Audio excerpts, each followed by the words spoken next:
En Guinée-Conakry, Cellou Dalein Diallo empêché de voyager. L'opposant n'assistera pas aux obsèques de feu Soumaïla Cissé, chef de file de l'opposition au Mali. Son inhumation a lieu ce vendredi.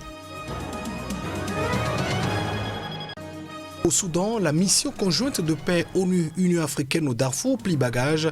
Cela fait 13 ans que les soldats ont été déployés dans cette région en proie aux violences. L'inquiétude gagne déjà le rang des populations. Et puis en Allemagne, Angela Merkel a une pensée pour les personnes mortes du coronavirus. La chancelière l'a fait savoir au cours de son message de vœux à la nation. Elle s'est aussi confiée sur d'autres regrets. Précision à suivre. Voilà le sommaire de ce journal. Bienvenue dans cette édition. Le vaccin contre le coronavirus apporte de l'espoir, mais il faudra continuer à gérer la crise du coronavirus en 2021. C'est l'un des regrets de la chancelière allemande. Angela Merkel s'est adressée à ses compatriotes à l'orée de cette nouvelle année. Les détails dans cet élément. Longtemps considérée comme une bonne élève européenne de la gestion de l'épidémie, l'Allemagne a été frappée de plein fouet par la deuxième vague du coronavirus et a dû décréter un nouveau confinement partiel au moins jusqu'au 10 janvier. Dans son adresse du Nouvel An, la chancelière pense à ce que le virus a emporté. Je ne peux qu'imaginer l'amertume ressentie par ceux qui portent le deuil d'un être cher à cause du coronavirus ou ceux qui continuent à souffrir de séquelles quand l'existence du virus est contestée ou niée par certains. Les théories du complot ne sont pas seulement fausses et dangereuses, elles sont aussi cyniques et cruelles envers ces personnes. Un an après l'apparition du virus, les populations ont commencé par être vaccinées. C'est une lueur d'espoir qui ne fait cependant pas perdre de vue la réalité. Depuis quelques jours, l'espoir a un visage, celui des premiers vaccinés, des personnes très âgées et de leurs soignants, du personnel médical, des unités de soins intensifs, non seulement dans notre pays, mais dans tous les pays européens et dans bien d'autres encore. Chaque jour, ils seront plus nombreux et, peu à peu, d'autres groupes d'âge et d'autres professions les rejoindront et ensuite tous ceux qui le souhaitent. Moi aussi, je me ferai vacciner quand ce sera mon tour.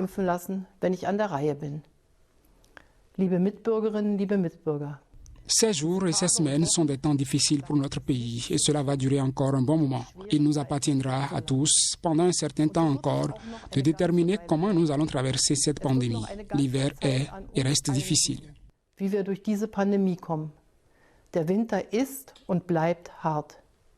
Un discours historique pour Angela Merkel. C'est sa dernière adresse du Nouvel An en tant que chancelière, a-t-elle fait savoir. Permettez-moi de conclure sur une note personnelle. Dans 9 mois, il y aura des élections générales auxquelles je ne me présenterai pas.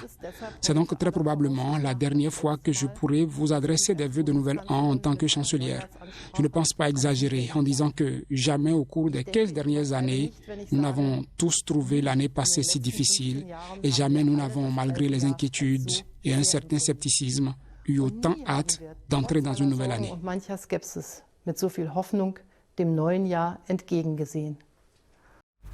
En Afrique à présent, précisément en Guinée-Conakry, Cellou Dalein Diallo serait empêché d'effectuer un voyage. À en croire certains messages relayés par ses proches, l'opposant guinéen entendait se rendre au Mali pour les obsèques de feu Soumaïla Cissé.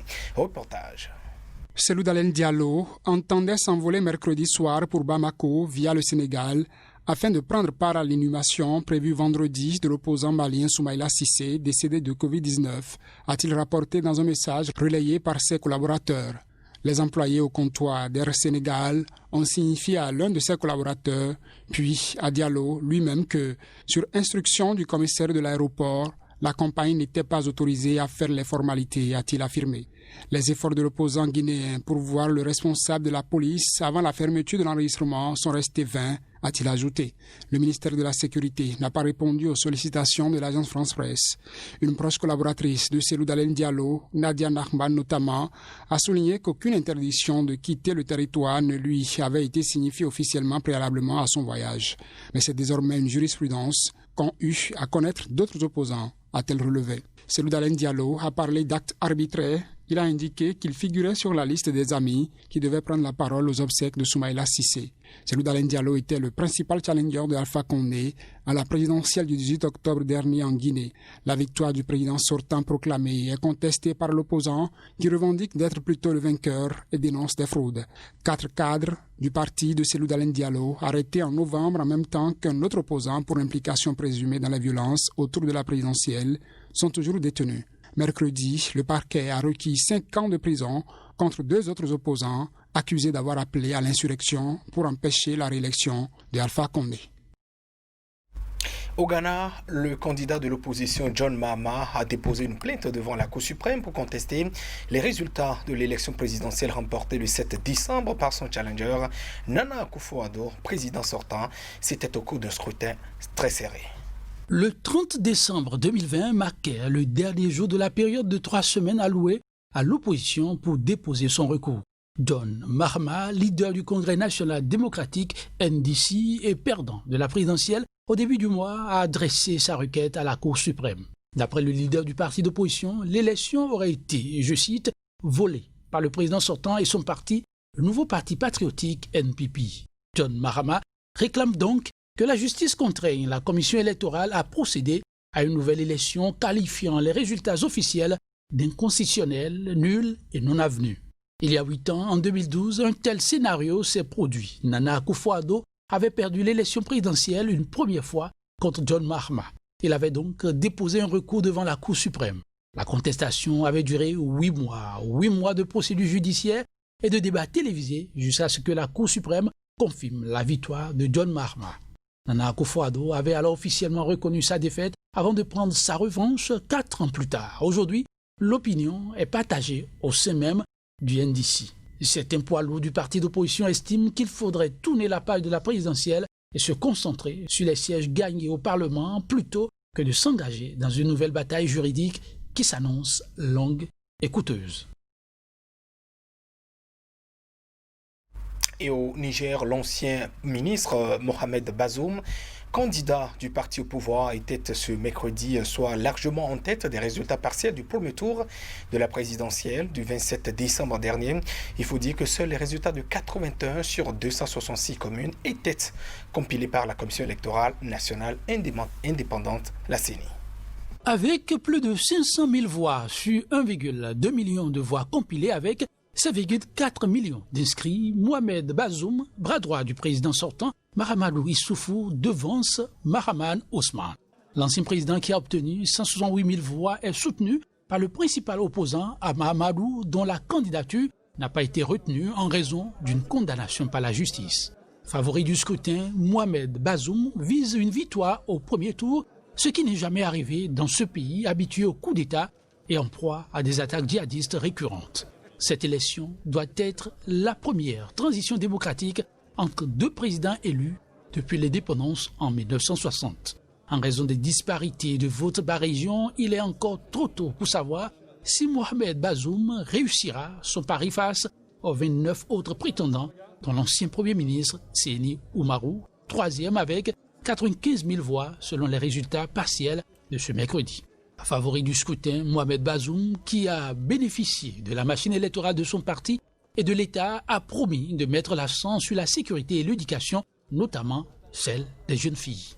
L'un des principaux défis du prochain président nigérien sera de juguler les attaques djihadistes qui ont fait des centaines de morts depuis 2010 et fait fuir de leur foyer environ 500 000 réfugiés et déplacés selon l'Organisation des Nations Unies, l'ONU. En Centrafrique, le directeur de campagne du parti du président sortant Faustin Archange Touadéra affirme qu'il est en passe d'être réélu président, bien que les premiers résultats de l'élection ou des élections commencent à peine à être connus. Les détails. Les tendances émanant de nos représentants dans les bureaux de vote, tant à l'intérieur qu'à l'étranger, font état d'un taux de participation d'environ 52%, et d'une victoire du professeur Faustin Archange Touadéra dès le premier tour, signe de reconduction de la légitimité qui est conférée à notre candidat par le peuple. La mission de paix conjointe de l'ONU et de l'Union africaine au Darfour met fin jeudi à une opération de 13 années dans cette région de l'ouest du Soudan. Un retrait qui inquiète vivement les habitants. Précision. Le conflit entre forces loyales au régime de Khartoum et insurgés a fait quelques 300 000 morts et plus de 2,5 millions de déplacés, essentiellement durant les premières années selon les Nations Unies. La MINUAD va officiellement mettre fin à ces opérations jeudi quand le gouvernement soudanais reprendra la responsabilité de la protection des civils dans la région, a indiqué la MINUAD dans un communiqué. Le retrait des quelques 8000 membres de la mission onusienne, militaires, policiers et civils, doit s'étaler sur une période de 6 mois à partir de janvier. La fin de la mission, qui avait débuté en 2007, intervient malgré une recrudescence des affrontements tribaux au Darfour, qui ont encore fait 15 morts et des dizaines de blessés la semaine dernière. La MINUAD a tenté de rassurer les habitants du Darfour. Le porte-parole de la mission à Khartoum, Ashraf Essa, a dit comprendre leurs inquiétudes, mais a-t-il affirmé, la situation s'est largement améliorée ces dernières années. Le pouvoir à Khartoum a assuré que les troupes gouvernementales seraient déployées dans la région pour contenir les violences. La date du 31 décembre avait été jugée prématurée par les membres occidentaux du Conseil de sécurité de l'ONU au nom de la protection des civils. Après la MINUAD, qui a compté jusqu'à 16 000 hommes, l'ONU restera au Soudan via une mission intégrée des Nations Unies pour l'assistance à la transition au Soudan. Mesdames et messieurs, ainsi s'achève cette édition. Merci de votre attention. Bonne et heureuse année à chacun et à tous. Au revoir.